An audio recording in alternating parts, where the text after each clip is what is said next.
if whoever created the universe, if there's such an entity that did, why make a universe where we didn't show up for 13.8 billion years? Right. Not only that, a man should not don the clothes of a woman, nor a woman the clothes of a man, lest it be an abomination unto the Lord thy God. So you're using rational, really secular thought to say that's messed up. Right. I'm not going to do that. Right. But this is Chuck. Yes. We haven't talked about God in a while. Oh, there's a reason for that.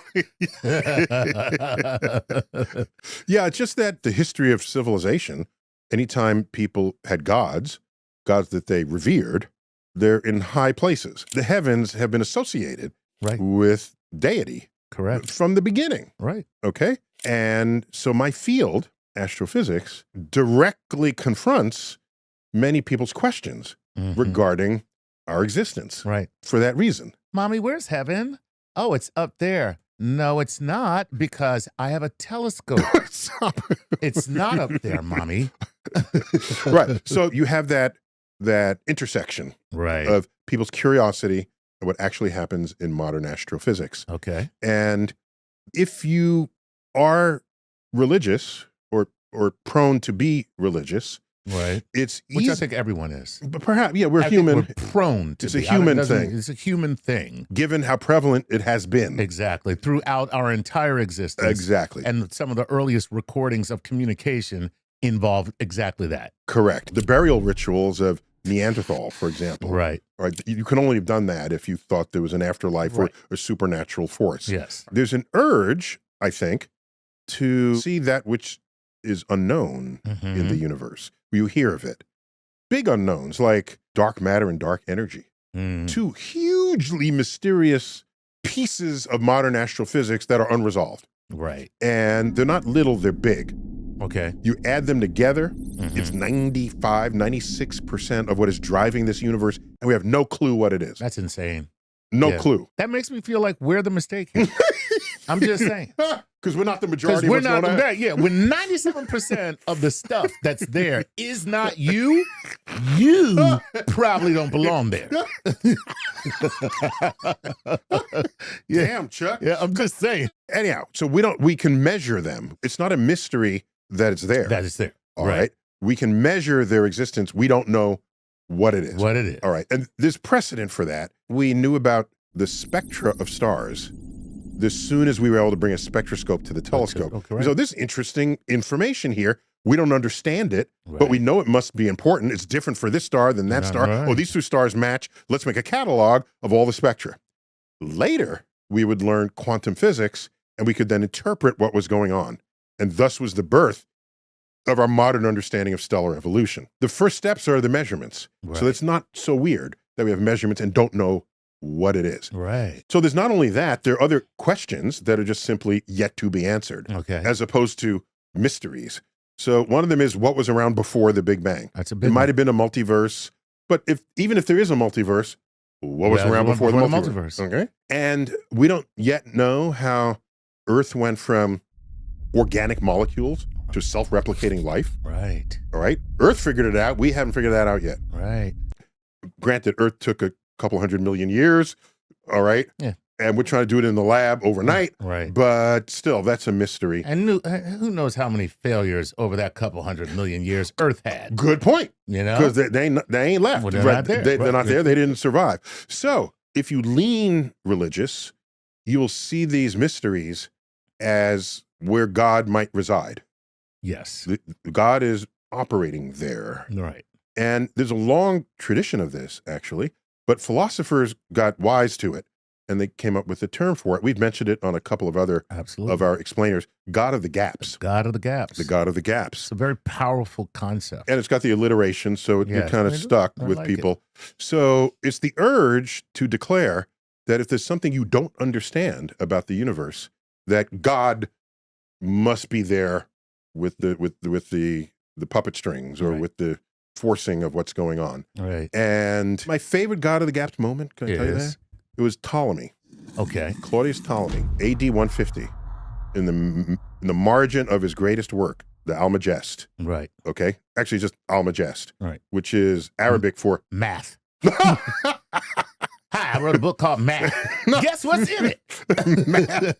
Almagest is the greatest. It's an Arabic translation of the greatest. That's so cool. And he masterfully codified the epicycles that he was sure planets traced in the sky. Really? With Earth in the middle of the known universe. Oh. There's no other way to account for planets going backwards and forwards. With retrograde, we have words for it even. Right. Goes backwards, retrograde. Right. We think the planet's actually doing that. That's why your washing machine's not working, because Mercury's in retrograde. Your phone stopped working? It's not gremlins. It's Mercury in retrograde. I don't think Mercury cares about inanimate objects. I think it only cares about people. It speaks so highly of you. How could you say that? So he does this, right. but it's still kind of a mystery. Why would all that happen? Exactly. It's just doing it. I can account for it with my little epicycles. And he wrote in his margins, as I trace the windings to and fro of the heavenly bodies, I no longer touch earth with my feet. I stand in the presence of Zeus himself and take my fill of ambrosia. Damn, he was just wrong on many accounts. He didn't even get the right God. He went with Zeus. He's Greek. He's Greek, okay? Yeah, no, so I get give it. the man his religion. All right. Don't take away his religion. Right. And so that, for me, was the crowning moment of God of the Gaps. Right. All right. So there are people who, to this day... Which, by the way, I mean, before you go further, that's another iteration of how we experience God. He understood something was going on, but it inspired awe within him. And whenever somebody feels that sense of awe, they often want to attribute that to God. Correct, because it's beyond their grasp. Right. So this is, it's been going on forever. Right. This urge. Yeah. Okay. My caution there is, if that's how you define God, where science has yet to tread, right, then God to you is an ever receding pocket of scientific ignorance. Oh, that's sad. I mean, that's if you define God that way, it's an way. if statement. Right. So round two. Round two. Ding, ding, ding. Okay. Round two. All right. There are people who, they're not falling for the God of the gaps. Right. To them, God is everything. Yeah. Gaps and no gaps. Right. Okay? So that God, that's a different God. Okay? That's not just a God who's lurks. Right. Because science is an ever-moving frontier. Right. One day we'll figure out dark matter, dark energy, and what happens to your God if that's what it was. All right? Right. Okay. So the people who say God is everything, that resembles greatly Spinoza's God. He suggested that the very order of the universe, the operations of nature, everything we see, feel, and experience is God. Okay. And now I know a lot of people who feel that. Exactly. Yes. Exactly. So that would be Spinoza's God. And when Einstein was asked, does he believe in God? He said, if there's a God I believe in at all, I'm paraphrasing, it's Spinoza's God. Okay? Right. That's a different God from a God that is paying attention to your behavior. So as you come from that posture to gods that are more engaged with you and your existence. Personally involved. Then these would be gods you pray to. Okay. You wouldn't pray to Spinoza's God. I just want to make it clear to people that when they say God, right, God has very different meanings to different people. There's a tiered even throughout history of God. Even throughout history. Wow, correct. That's great. Correct. Okay, I like it. Okay. So far, this is great. Let's be honest. Saying God did it is what people say when they don't have an answer. Humans have done this forever. Thunder, disease, the movement of planets, all blamed on gods until science explained them. Right now, we know about 95% of the universe is dark matter and dark energy. We don't fully understand it yet, but we can measure it. That's the difference. Science admits what it doesn't know and works toward evidence. Religion fills the gap with belief. Christianity is built on ideas that don't match reality. The Bible describes a solid dome in the sky holding back water in Genesis 1:6-7. That reflects how ancient people thought the world worked, not how it actually works. History keeps repeating this pattern. Every time we learn more, the space for God gets smaller. So the real question is simple. If your belief depends on what we don't know yet, what happens when we figure it out? So a common God manifesting today in people's beliefs is a God that cares about them Right. and their health, wealth, and well-being, Right. and their prayers, and the like. Right. Okay. So there is a point of view that says this universe is so amazing. There had to be a God, an intelligence behind it. The intelligent design people. So in that case, they're not looking at a rock and saying there's intelligence behind it. Right. They're looking at something more complicated than they can understand Right. and saying, there's the intelligence. Right. All right. They look at the operations of a cell, Yes. all that going on in something that's microscopic. Exactly. They're just amazed by it. They're in awe And awe. of it. And so surely God is at work Right. around here. Yeah. Now, so one of them that went around for a while, and I found it very unconvincing. It was the laws of physics are exactly the way they need to be for us to be alive. Really?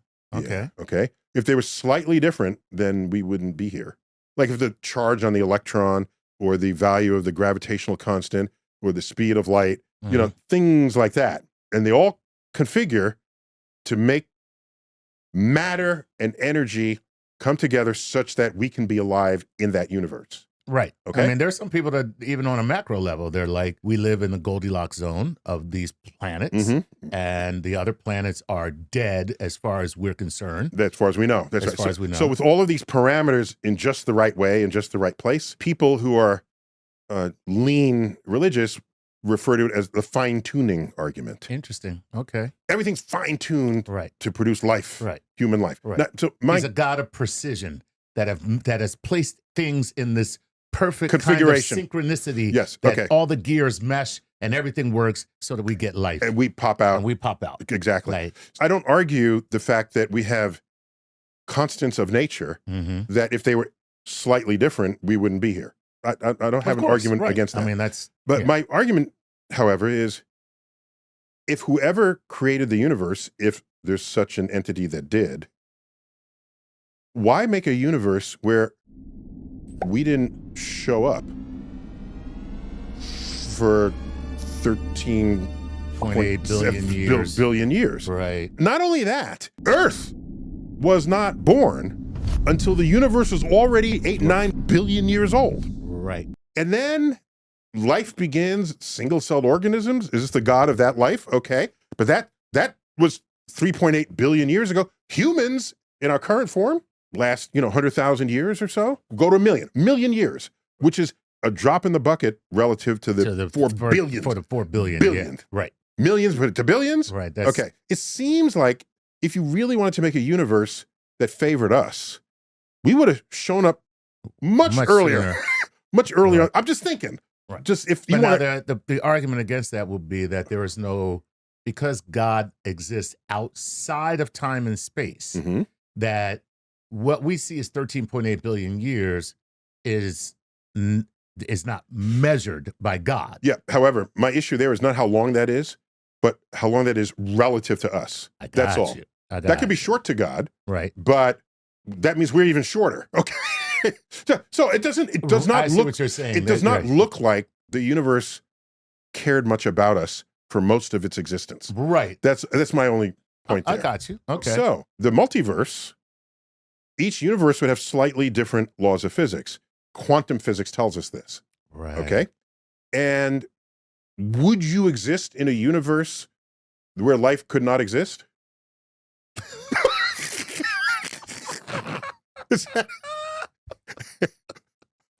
I'm waiting for your answer. Yeah. Well, I'm going to go with no. No, you're going to go with no. I'm going to go with no. Okay. Yeah. So we are alive in a universe among the infinitude created in a multiverse. We're alive in a universe for which life can happen as we have come to know it, life as we know it. Right.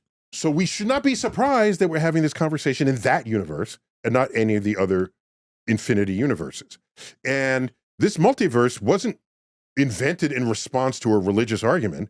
It comes out of the math. Comes out of quantum when physics. it comes out of quantum physics, you're trying to shotgun marry it to general relativity in the early universe, and you see what comes out of it, and a multiverse comes out of it. What makes that less appealing, if you're going to put God in the equation, is generally those gods have certain powers ascribed to them. Well, they have to. Okay? Yeah. All right? They're all-powerful, right, all-knowing, right, all good. Right. All right? These are common terms invoked. All I can say is that when I look at the universe, an asteroid strikes, rendering, 66 million years ago, 75% of the species of life on Earth went extinct. That's because they were atheists.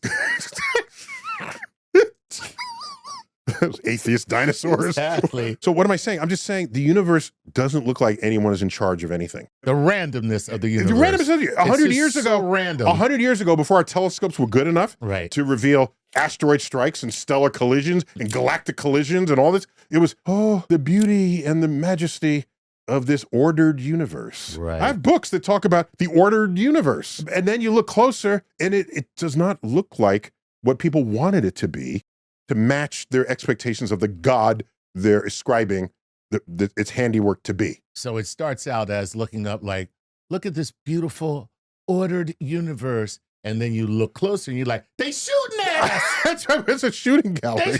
It's right. It's trying to kill us. Earth plows through several hundred tons of meteors a day in the leftovers of the solar system. Yes. Okay? Right. Plus, on Earth, if I drop you butt naked in a random spot on Earth, you're probably going to die. You're going to die within a half hour. Yeah. Drop you in the ocean, you're going to die. Two-thirds of Earth, 3/4 is ocean. Right. Shark is going to take a bite out of you. Bye. You dead. Yeah. Okay? Right. If I drop you in the Arctic, there's not even land there. Right. You're just hors d'oeuvres for polar bear. Polar bears. Yep. So we say, well, Earth is a haven for life. After you've built cities and heat and air conditioning and clothing, and then we say, look how beautiful Earth is. Right. So we did a lot of work to make Earth comfortable for us. Right. And so I remain agnostic on this. I'm happy to listen to and look at information, evidence, data that might support an almighty, all-powerful being. Right. But the distinction is, if you want to say there's a being responsible for the universe, is that the same being who tells you how to pray, who to pray to, what day to pray on, what food to eat, what food to not eat, and who to sleep with? And why can't it get it right? The fact that there's no uniformity in it is kind of a problem. Well, it's not a problem for the people who are certain that their God is the one true God. Well, that's the, right? the problem. That is the problem. Right, because everybody is sure that their God is the one. Right. Not everybody, but many people who are deeply religious in their tradition are. Listen, I used to be one of them. I'm not. I mean, yeah. I have a great deal of compassion for people who are devout, and because so do I. Yeah. I know you do. We've never had this conversation. It's never been a thing. So, I just want to openly have a conversation. First of all, let me just say this, and I'm going to say this in your defense, in front of everybody. This is a conversation you and I have had offline. Yeah. People don't think that you have compassion for those who believe. They think that you're hostile to it, and what they don't know is that nothing could be further from the truth. And I've asked you point blank, is it possible that you could ever believe in God? And your answer was yes, and then you gave me the criteria for doing so. It wasn't all that deep. Right. It really wasn't all that deep. I was like, and guess what? And all I could say was, oh. yeah. No, I gave one example. Like, okay, there's an elevation above which all plane crashes have ended in 100% dead people. Right. Okay, the distance that the plane falls out of the sky.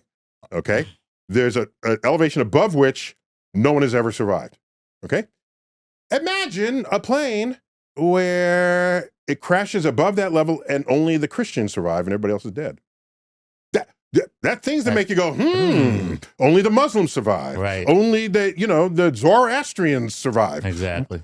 So I could easily come up with a set of that you want to test it several times. Once would not be sufficient. No, as in any scientific experiment. But I can come up with. It's not hard to do that. Yeah. And so my only point is an emergent sense of spirituality in people, because religions have been losing their adherents.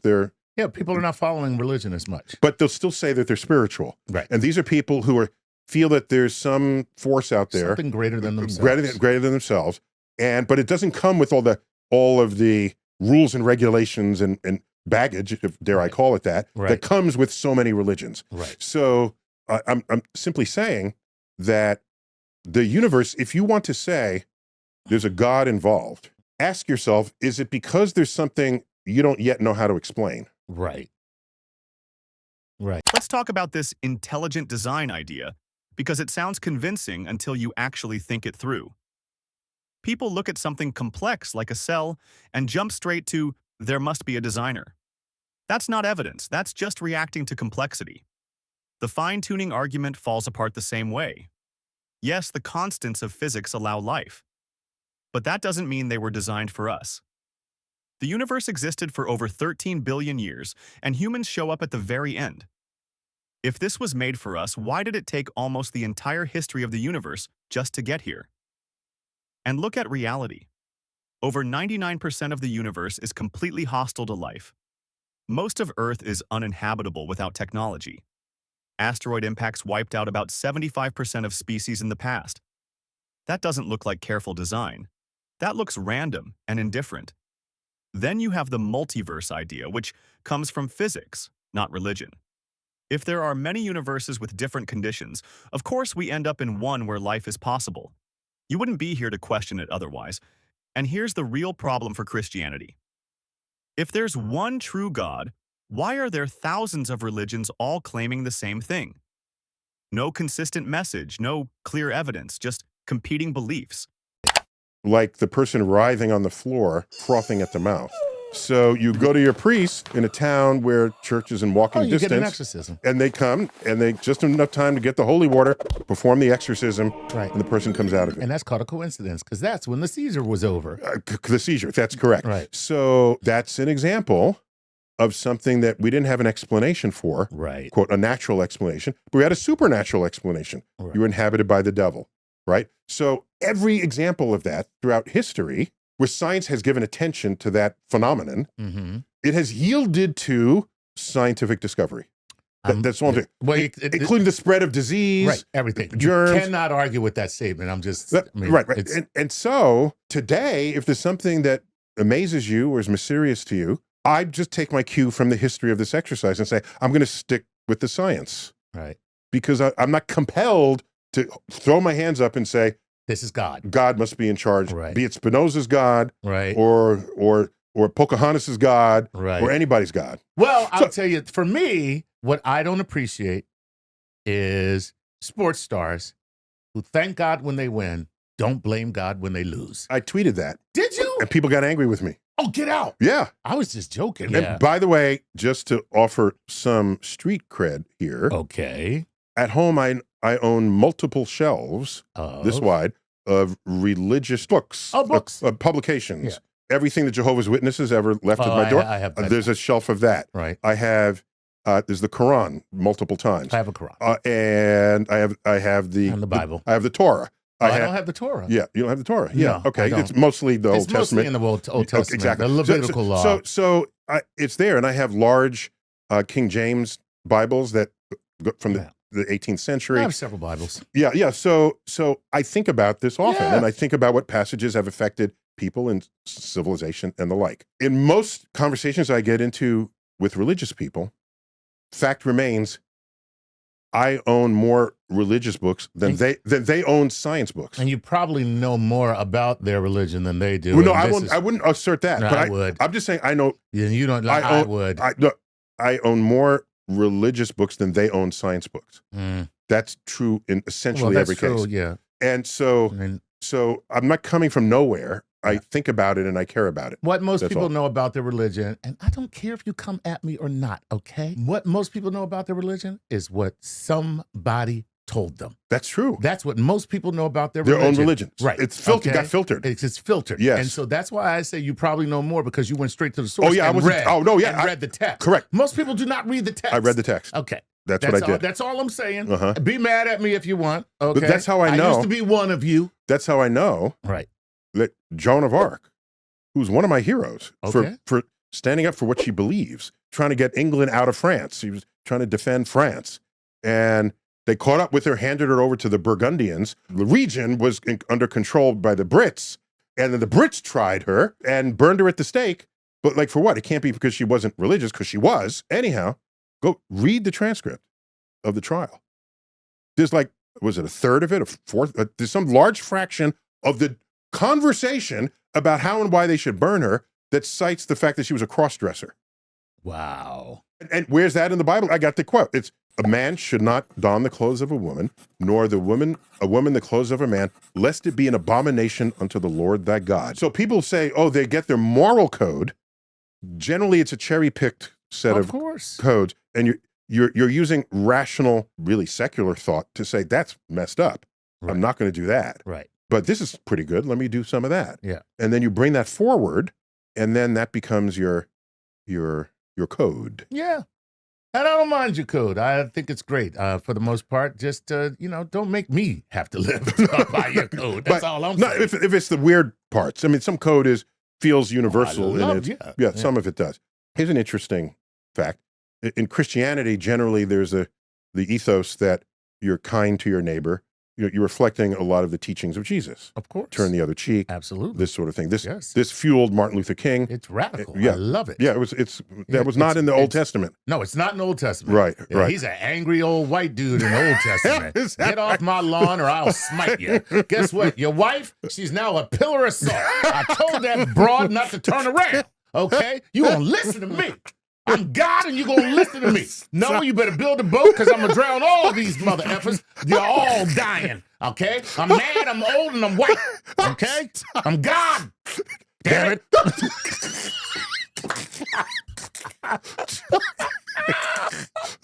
Chuck as God.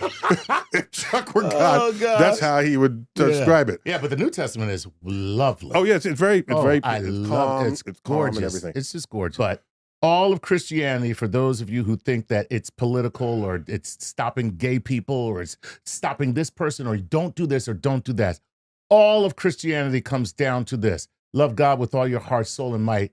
Love your neighbor as yourself. How do you love yourself? The way God loves you. Love God with all your soul, heart, and might.